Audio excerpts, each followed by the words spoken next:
Good day, everyone. I am Jonajan Esfavela, and we will talk about Murray Print Model, Cyclical Models of Curriculum Development.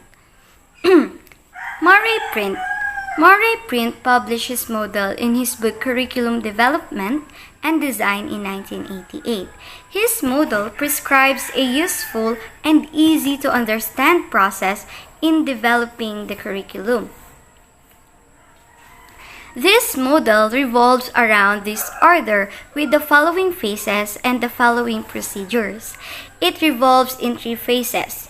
First, the organization, where all of the involved workers of this curriculum development was known, since from the very start, they're the one who form and devise plan or idea about this curriculum development. Next, the development.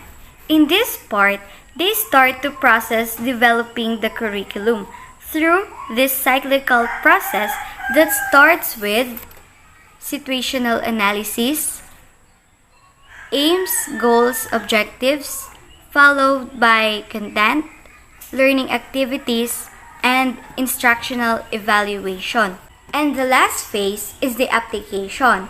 This curriculum development model begins with implementation and modification, monitoring and feedback curriculum evaluation, and curriculum press-aid.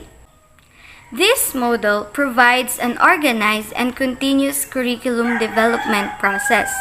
This model starts with situational analysis. In this situational analysis, they will analyze the situation.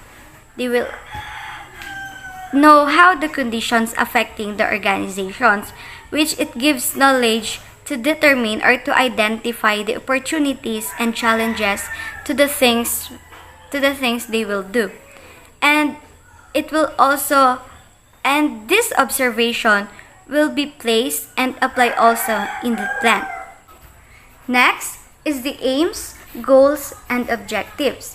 They will start to have plan on giving positive goal or objectives that will give benefits to all those people who's involved in this curriculum development.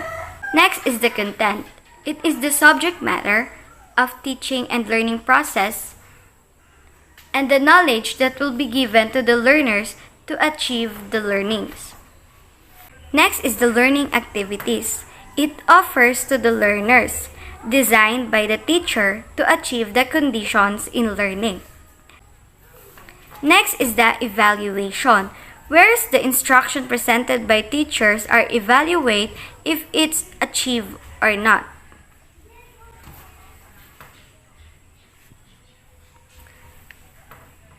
The first phase of Print's model recognizes the nature of the curriculum workers involved in the development of the curriculum.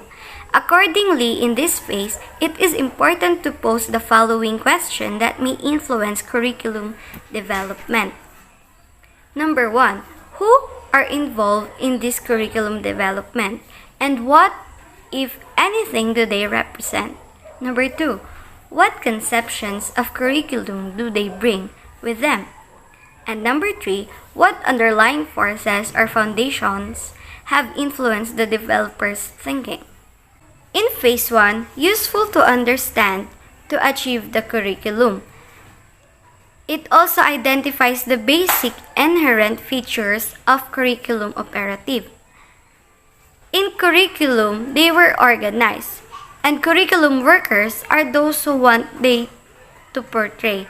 What they want to portray is represented to them.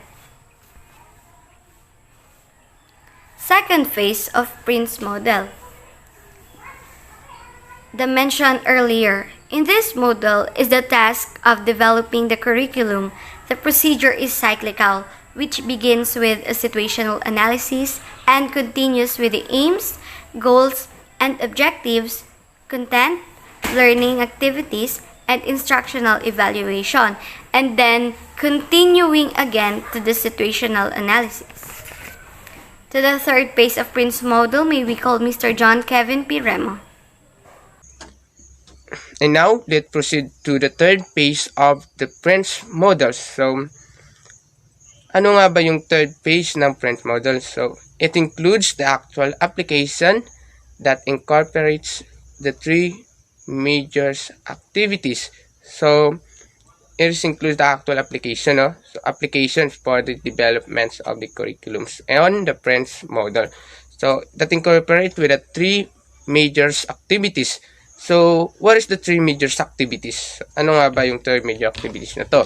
So, first is, yes, the implementation of the curriculum. So, implementation of the curriculum refers how the teachers deliver instructions and assessments through the use of specified resource provided in curriculum. So, curriculum design generally provide instructional suggestions, script, and lesson plan, and assessment options related to the set of objectives.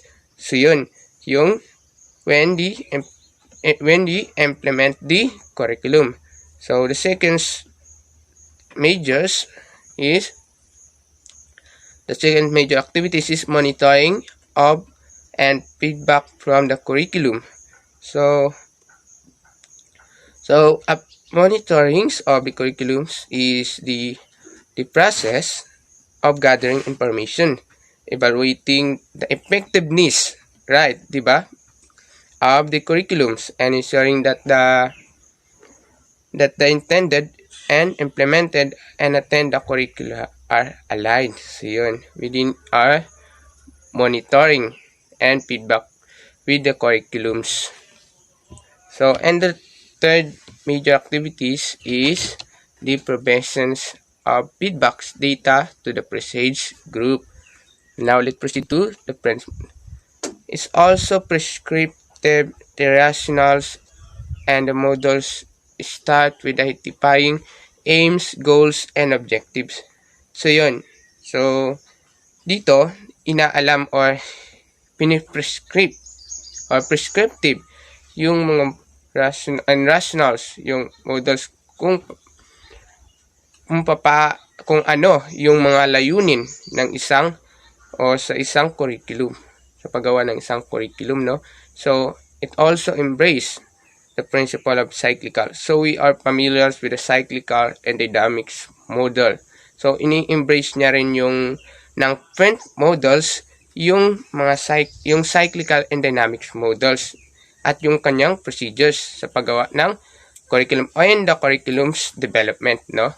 So,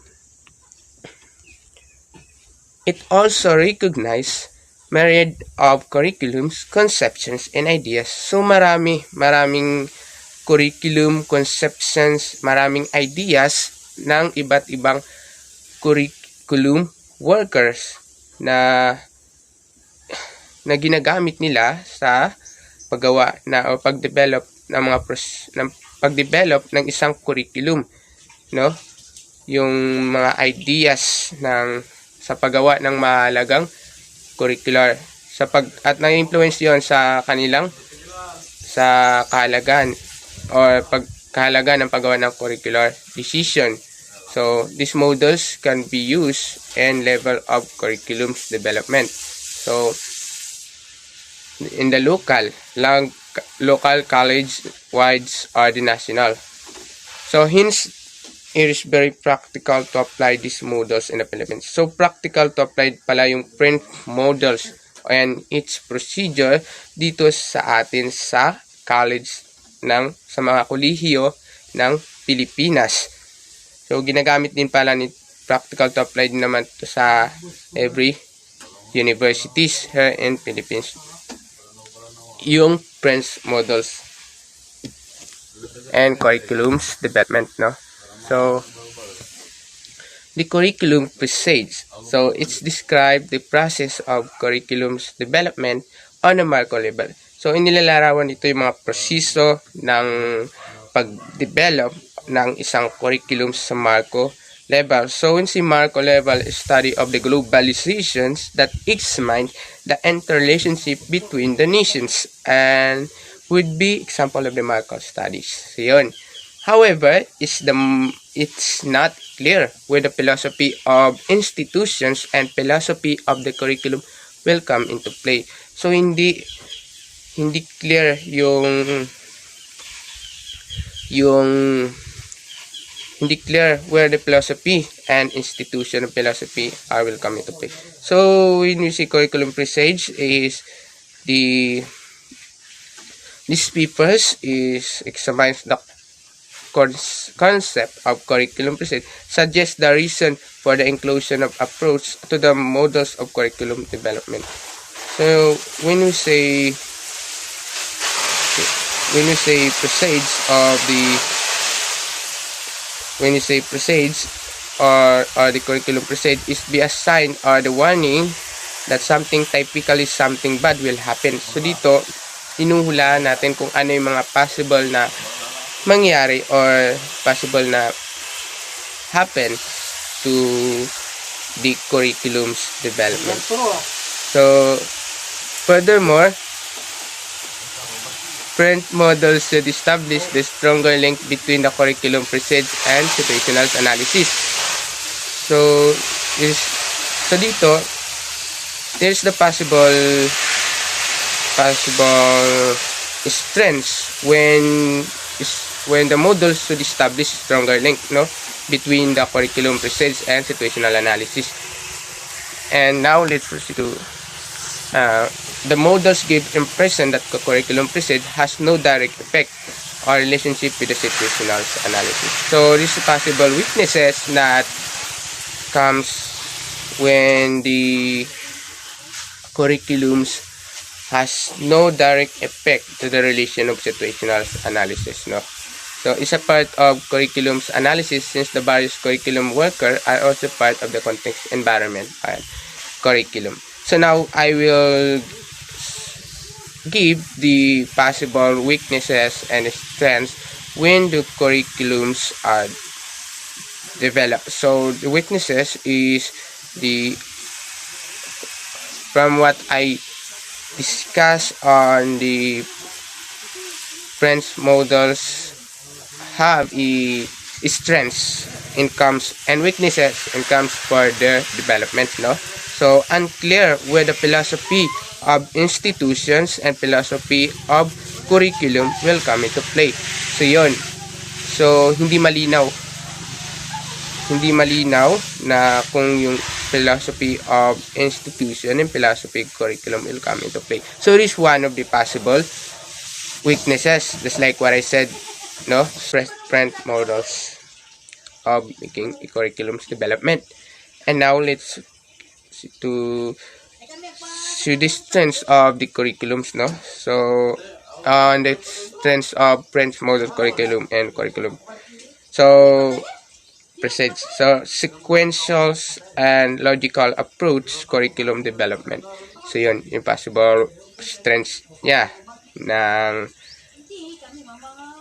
and recognize the natures and involved curriculum worker, no. So and last is embrace the principle of cyclical and dynamic models. So yun yung strengths ng curriculum's development and French models, that they are involved or they are embraced rather to the principles of cyclical models and dynamic models.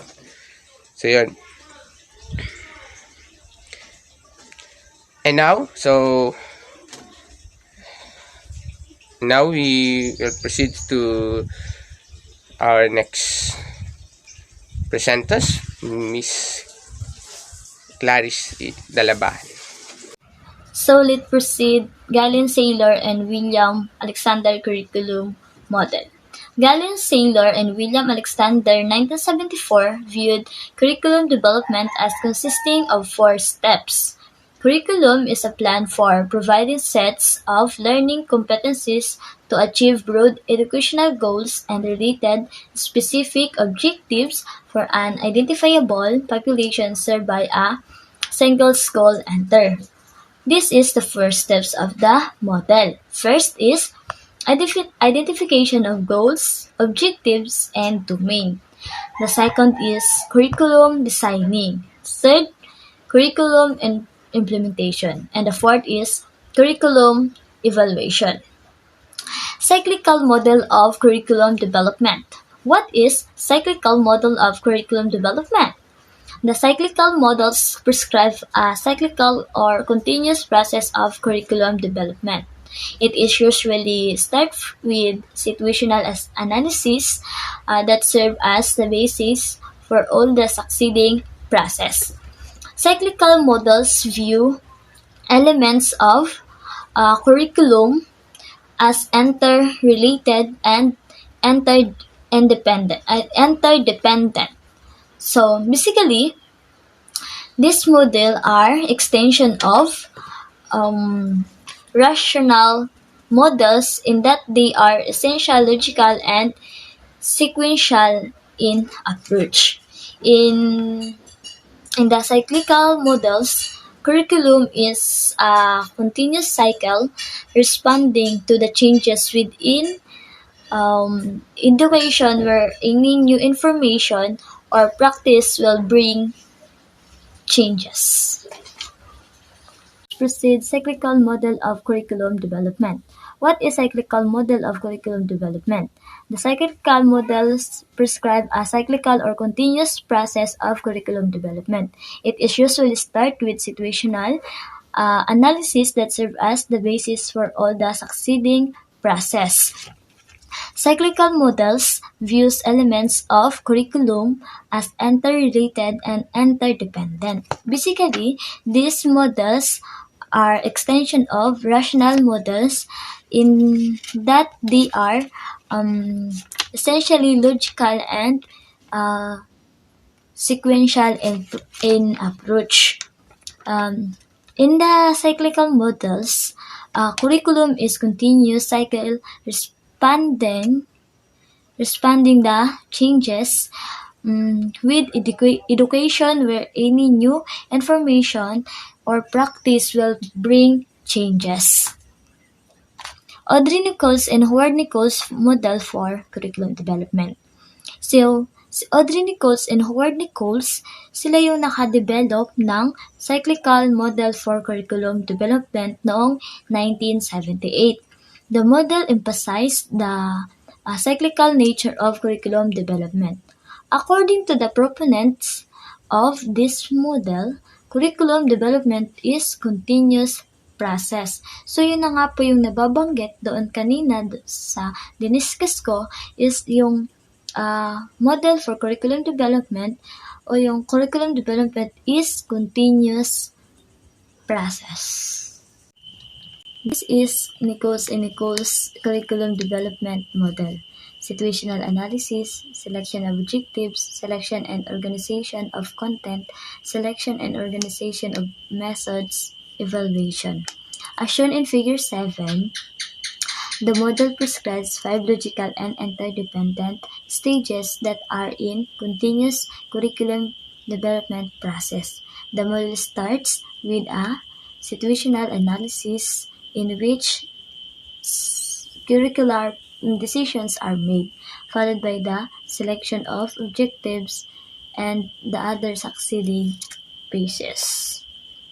The model is highly prescriptive and dynamic. In conclusion of situational analysis as part of the model is a valuable principle in curriculum development. The model also recognizes the influences and importance of contributing disciplines such as philosophy, psychology, and sociology in developing the curriculum. So these disciplines are useful in selecting the curriculum goals and objectives, contents, learning experiences, and evaluation. This model has have a little weakness. The possible problem that may occur is that many curriculum workers are used to develop curricula following a linear model. And that's all. Thank you for your listening. Bye.